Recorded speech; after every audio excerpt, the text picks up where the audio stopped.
Let's speak now to Hakim Almasmari, who is the editor of the Yemen Post, joins us on the line from the capital, Sanaa.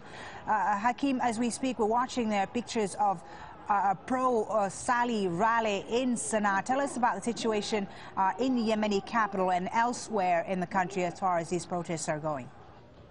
Yes, the pictures and the videos prove and talk for themselves. Saleh is not weak and is still powerful, though he has been through many and numerous attacks on his power and government over the last several weeks. The opposition has not been very serious in trying to get rid of Saleh because the friction and the problems within the opposition, the division, is now giving Saleh more power.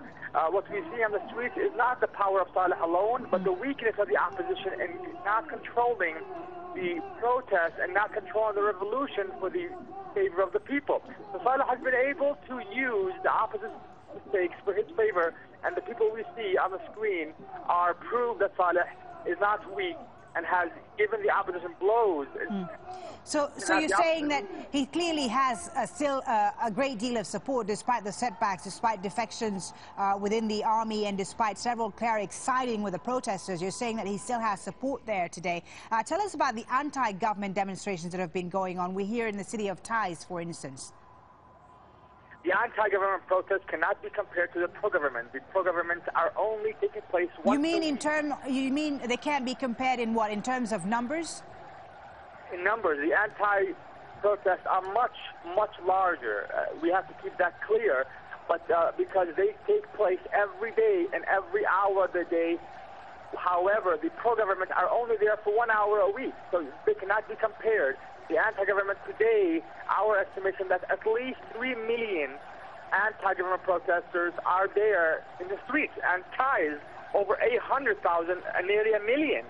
So you cannot compare them, and the anti-revolution protesters or the anti-government protesters are strong in number and growing by the day. So Taiz today has seen the largest protest since the beginning of the revolution 8 weeks ago. And we are indeed watching live pictures there from Taiz, a huge gathering in that city, which has seen unrest and protesters killed in clashes between pro and anti-government, as well as the security forces there.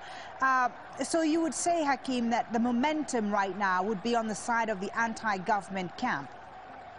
Oh, yeah. It's clearly on the anti-government camp. Taiz, in specific, is the heart of the revolution, and the government has lost control, basically, of the entire province of Taiz.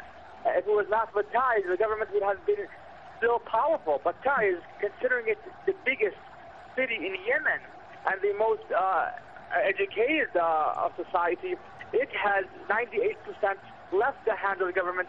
And this will be the key for the revolution, and not the capital, Sanaa, because the politics are trying, the opposition politicians are destroying the revolution from within in Sanaa, where in Taiz, it's mainly the revolution youth who are demanding change and not the party.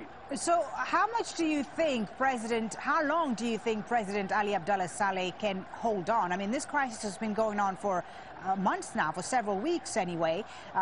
He's suffered a number of setbacks, as I've said before, and now the opposition has given him, what, 2 weeks to step down. Is he likely to heed that call, in your opinion?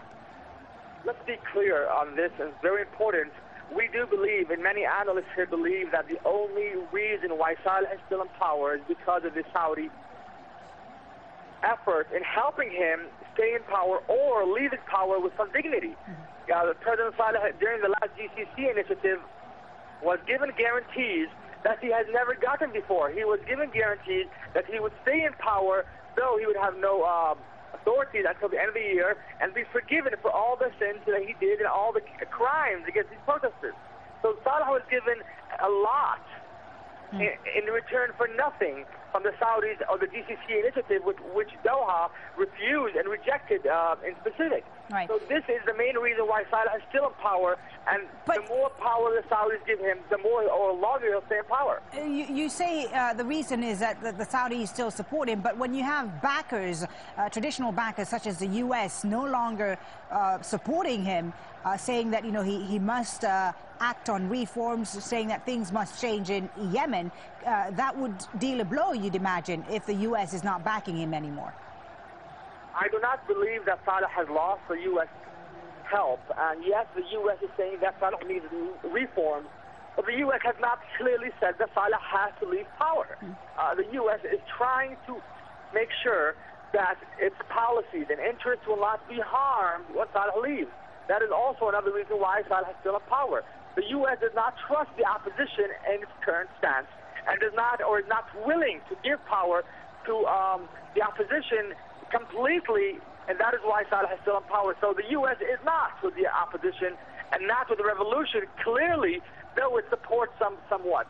The U.S. must give a strong stance and must either say that they want change or they want the Saleh regime, or give its own initiative or ideas of how